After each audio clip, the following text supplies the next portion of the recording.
पर एक सिपाही जो रक्षक है वही भक्षक बन गया, उसका टेम्परामेंट ऐसे क्या हो गया कि योगी और मोदी कहना होगा, अगर इस देश में रहना होगा। किसने ये नारा दिया, कौन है?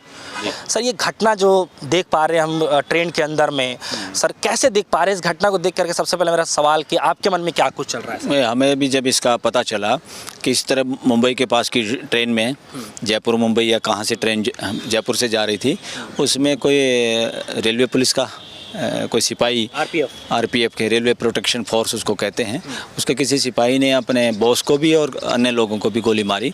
और इसमें ज़्यादा क्या होगा, जिनको गोली मारी एक तो उनके अपने बॉस थे और दूसरा वो एक ही संप्रदाय के, एक ही सोकाल धर्म के लोग थे, मुस्लिम संप्रदाय के लोग थे। इस तरह से कहें, और बाद में बताते हैं कि इस तरह का कोई चीज़ें सामने आई हैं, वीडियो भी, रिकॉर्डिंग, कि इस देश में रहना है तो मोदी और योगी कहना होगा, कुछ इस तरह की बातें आई हैं। ये कोई शुभ संकेत नहीं है। इस देश के युवाओं के अंदर जो अडल्ट्रेशन भरी है दिमाग में, मानसिकता में, वो कहाँ से आई है? ये टीवी से, अखबारों से, समाज से, या राजनेताओं के भाषणों से, ये कहाँ से आई? या शिक्षा से? अब शिक्षा देश में है, हम एक तरफ तो कहते हैं वसुधैव कुटुंबकम, सारी धरती हमारा घर है, हमारा परिवार है, और मानसिकता में आया कि सिर्फ 2 आदमियों का नाम होगा तो बस सबको इन 2 आदमियों का नाम लेना होगा। भाई आदमी अधिनायकवाद या हीरोइज़म या व्यक्तिवाद तो बिल्कुल ख़तरनाक है। व्यक्तिवाद के लिए कोई जगह नहीं है अस्तित्व में, एग्जिस्टेंस में कोई व्यक्तिवाद नहीं है। जंगल में भी हम कहानियाँ मनगढ़ंत पढ़ते रहे कि शेर का जंगल का राजा शेर, ये सब बकवास हैं। जंगल में शेर किसी को तकलीफ़ नहीं करता, अपना भोजन खा के आराम करता है, वो बाद में किसी को तंग ही नहीं करता जब तक उसको भूख ना हो। वो जीने के लिए उसको जो चाहिए, उसका जो भोजन है उसको तो वो लेता है, उसके अलावा भोजन करके वो आराम फरमाता है और किसी को तंग नहीं करता। और ये आदमी ने ये सोच लिया कि शक्तिशाली होगा, तुम भी राजा बन जाओ।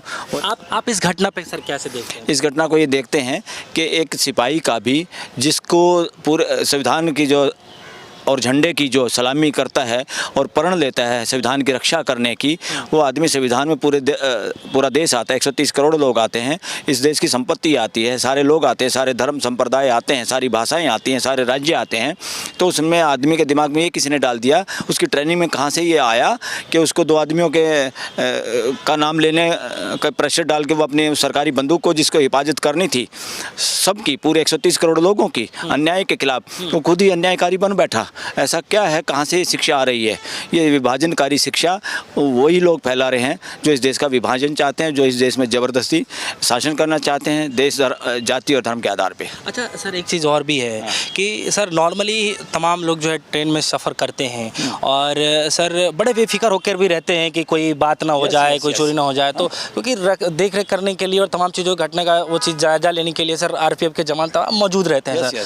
सर इस घटना होने के बाद तो एक नॉर्मल इंसान भी सर थर-थर कांपने लगेगा कि कैसे, मतलब हम लोग ये, इससे तो साबित हो गया कि आजकल जो ट्रेनिंग है, पुलिस की भी ट्रेनिंग, फोर्स की भी ट्रेनिंग, वो भी धार्मिक हो गई है, वो बाइस्ड हो गई है। उसमें आदमी की सुरक्षा करनी है, इस बात की सारी ट्रेनिंग ख़त्म हो गई इस देश में। वरना जिस बंदूक को, जिस सिपाही को रक्षा करनी थी, पैसेंजर क्या डिस्कशन करे क्या नहीं करे, ये उसका काम नहीं है। पुलिस वाले का ये कोई काम नहीं है। कौन योगी का नाम लेता है, कोई मोदी का नाम लेता, कोई नहीं लेता, कोई उनकी आलोचना करता है या नहीं करता, सबको अधिकार है इस बात का। और मैं कहता हूँ देश के डायरेक्टिव प्रिंसिपल में, संविधान के चैप्टर 4 में लिखा हुआ है कि देश के लोगों का टेम्परामेंट यानी स्वभाव साइंटिफिक होना चाहिए, वैज्ञानिक दृष्टिकोण होना चाहिए। वैज्ञानिक दृष्टिकोण का क्या मतलब है कि लोगों को आस्था के नाम पे नहीं, रियलिटी, वास्तविकता के आधार पे सोचना और जीना चाहिए, आस्थाओं के आधार पे नहीं। आस्थाएं लोगों को दास बनाती हैं और वास्तविकता लोगों को समझदार बनाती हैं। समझदार बनाने की ड्यूटी है संविधान की और सरकार की भी, और हर अंग की, भारत की हर सरकार में जितने अंग हैं सबकी ड्यूटी है। शिक्षा की भी ये ड्यूटी है कि लोगों को का टेम्पर साइंटिफिक बनाया जाए।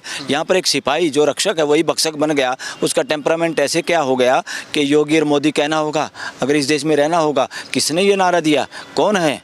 और मैं तो एक और बात इसमें आगे करता हूँ, अरे भाई जिन लोगों को आज देश में लोगों को नेता चुनने में भी, जनप्रतिनिधि चुनने में ख्याल रखना पड़ेगा, जो लोग अपने गृहस्थी को अच्छी तरह चलाने में कामयाब हैं वही देश में सही भागीदारी कर सकते हैं, वही जनप्रतिनिधि होने के ज़्यादा काबिल हैं। जिन लोगों ने गृहस्थी तक बसाई नहीं या गृहस्थी से भाग गए, उन लोगों को जनप्रतिनिधि होना देश के लिए घातक है। मैं ये ओपनली कह रहा हूँ, ये साइंटिफिक बात है। अच्छा सर, एक चीज़ और भी है सर, जो ये आरोपी है जिन्होंने इस घटना को अंजाम दिया सर, ये बताया जा रहा है मानसिक रूप से कुछ ठीक नहीं चल रहे थे सर, तो इसको आप कैसे देखते हैं? ये मानसिक रूप से गड़बड़ कहाँ होती है? मानसिक रूप से वो व्यक्ति में गड़बड़ है जो कि समझदारी जिसके पास नहीं है। समझदारी क्या होती है? समझदारी ये होती है कि हर आदमी मेरे जैसा आदमी है, हम सब जीना चाहते हैं, हम सब इकट्ठे रह के ही आपस में एक दूसरे की मदद करके सहयोग से पूरकता उपयोगिता के साथ जी सकते हैं। ये समझदारी जब होती है तब किसी को कोई मानसिक प्रॉब्लम नहीं होती। जिनके पास समझदारी नहीं होती वो सब मानसिक प्रॉब्लम में हैं। वो केवल खाली वो एक सिपाही नहीं था। इस देश में बहुत सारे लोग, मैं तो कह रहा हूँ उसमें वकील भी हो सकते हैं, जज भी हो सकते हैं इस देश के, और राजनेता भी हो सकते हैं, सरकारी ऑफिसर भी होते हैं। ज़्यादातर इस देश आजकल मानसिक बीमारी से ग्रस्त है। क्या बीमारी है वो? जब हम सच्चाई को स्वीकार नहीं करते, जब हम आस्थाओं के चक्कर में उलझे रहते हैं, जब हम भय और लालच के शिकार रहते हैं, तब हम सब मानसिक बीमार होते हैं। उसी की वो मानसिक बीमारी जो कहते हैं, पागल कोई कोई नहीं होता। बहुत सारे लोग आज अच्छी ड्रेस में अच्छे पदों पे बैठे हैं, वो मानसिक रोगी हैं, क्योंकि उनके कामों से भेदभाव झलकता है। उसने गोली मारी है, उसका भेदभाव दिखाई दिया गया सामने। बहुत सारे लोग अपने ऑफिस में बैठ के भेदभाव करते हैं जनता के साथ, जाति और धर्म के नाम पे ट्रीट करते हैं लोगों को। दफ्तर में जाते हैं, दफ्तर में अलग अलग तरह का ट्रीटमेंट होता है। कोई बाहुबली के साथ अच्छा ट्रीटमेंट होता है, उसको कुर्सी मिलती है। आम आदमी इस देश का दफ्तर में जाता है, सरकारी कर्मचारी कुर्सी खाली होकर, सरकारी अफसर खाली होते हुए भी लोगों को सीट नहीं देता। सारा समाज जो भी भेदभाव में शामिल है, जो भय और आस्था से ग्रस्त है, वो सारे मानसिक रोगी हैं। ये भी इसी तरह का एक रोगी था। क्या आपको भी लगता है कि सर कुछ लोग ये कह रहे हैं कि ये सब जो भी घटनाएं हो रही हैं, जो इस तरीके के काम को अंजाम दे रहे हैं, ये सब जो धर्म के आधार पे मानसिकता जो दिखाई जा रही है, बार बार जो टीवी डिबेट चैनल में इस तरह की बातें की जा रही हैं, कहीं ना कहीं इसका एक स्वरूप लेता जा रहा है और अच्छा खासा पढ़ा लिखा इंसान भी जो है गलत ट्रैक पे चला है? बिल्कुल, वो ट्रैक पे इसी भी ले जा रहा है ना। भय और लालच में आदमी गलत ट्रैक पे जाता है, और गलत ट्रैक पे जो जाता है वो अपराधी होता है, अपराधी करता है, वो अच्छा काम कर ही नहीं पाता। और अब एक बात समझनी पड़ेगी देश और दुनिया को, धर्म किसी की बपोती नहीं है, धर्म किताबों में नहीं है, धर्म मंदिर मस्जिद में नहीं है, धर्म मौलवी और पुजारियों के पास नहीं है, धर्म का ज्ञान धार्मिक लोगों के पास नहीं है। धर्म शाश्वत है, धर्म अस्तित्व में है। अस्तित्व में जो व्यवस्था है सभी के रहने की, एक साइकिल है पूरा का पूरा, हम सब उसको समझ सकते हैं, उस साइकिल के साथ हारमोनी के साथ जी सकते हैं। जब आदमी आदमी के साथ हारमोनी से जी पाएगा, जब आदमी प्रकृति के साथ हारमोनी से जी पाएगा, वही धर्म है, वही धार्मिकता है। वो मंदिर मस्जिदों की बपोती नहीं है। मैं एक और बात आपको कहना चाहता हूँ इस बात पे, आरएसएस का हिंदुत्व हिंदुओं का ठेकेदार नहीं है। हिंदुत्व, हिंदुइज्म, हिंदू धर्म मंदिरों की बपोती नहीं है, धार्मिक किताबों की बपोती नहीं है। हमारी परंपरा सनातन परंपरा है। सनातन परंपरा का क्या मतलब होता है? जो अनादि है, शुरू है, लगातार है। वो क्या है अनादि? अनादि तो अस्तित्व है, जो अस्तित्व के रूप में है, ये लगातार है। आदमी भी कोई एक पीढ़ी खत्म होती है, दूसरी पीढ़ी जन्म लेती है, ये सतत है, निरंतर है। इसी को सनातन बोलते हैं। सनातन व्यवस्था में कुछ लोगों ने अपनी दुकानदारी जमाने के लिए ये सारी की सारी, मैं तो एक और कह रहा हूँ, धार्मिक सतान, धार्मिक किताबें, धार्मिक व्यक्ति ये ठेकेदार नहीं हो सकते मानवीय धर्म के, मानवता के। मानवता का धर्म अस्तित्व में छुपा हुआ है, सब उसको समझ सकते हैं, जी सकते हैं। अच्छा सर, एक दो सवाल और भी है मेरे। क्या आपको भी सर ऐसा लगता है कि सिर्फ पढ़ा लिखा होना ही काफ़ी नहीं, एक समझदार व्यक्ति भी होना ज़रूरी है? क्योंकि आजकल जो हालात में देख पा रहे हैं, काफ़ी सारे अफसर बड़े बड़े पद पे भी होते हैं, लेकिन समझदारी उस तरीके की। बहुत अच्छा प्रश्न पूछा। समझदारी शिक्षा की और डिग्रियों की बपोती नहीं है, जीरो।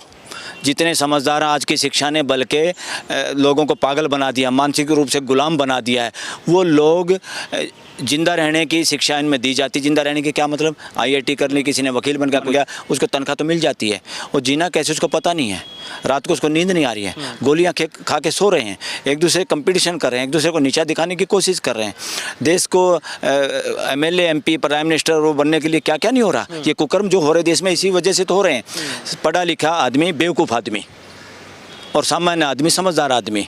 जो सामान्य आदमी अपनी गृहस्थी आराम से चलाता है, अपने परिवार के साथ रहता है, और जो सबसे संबंध बना के रहता है, वो समझदार आदमी है। जो संबंध बिगाड़ता है, चाहे वो किसी भी पोस्ट पे हो, वो बेवकूफ़ आदमी है, वो समझदार नहीं है, और परिवार में जी नहीं पाते। उनके संबंध रिश्तेदारों से ठीक नहीं, अपने साथियों से ठीक नहीं, वो जिसके साथ जनता के साथ ट्रीट करते हैं उनके साथ उनका व्यवहार नहीं ठीक है। इसका मतलब आज की शिक्षा शैतान पैदा कर रही है, इंसान पैदा नहीं कर रही। बहुत बहुत शुक्रिया सर, आपने बेशकीमती समय दिया, और ख़ास करके इस मसले को लेकर के, क्योंकि तमाम लोग जो ये जानना चाहते हैं कि आखिर इस तरीके की मानसिकता लोगों के अंदर क्यों आती जा रही है।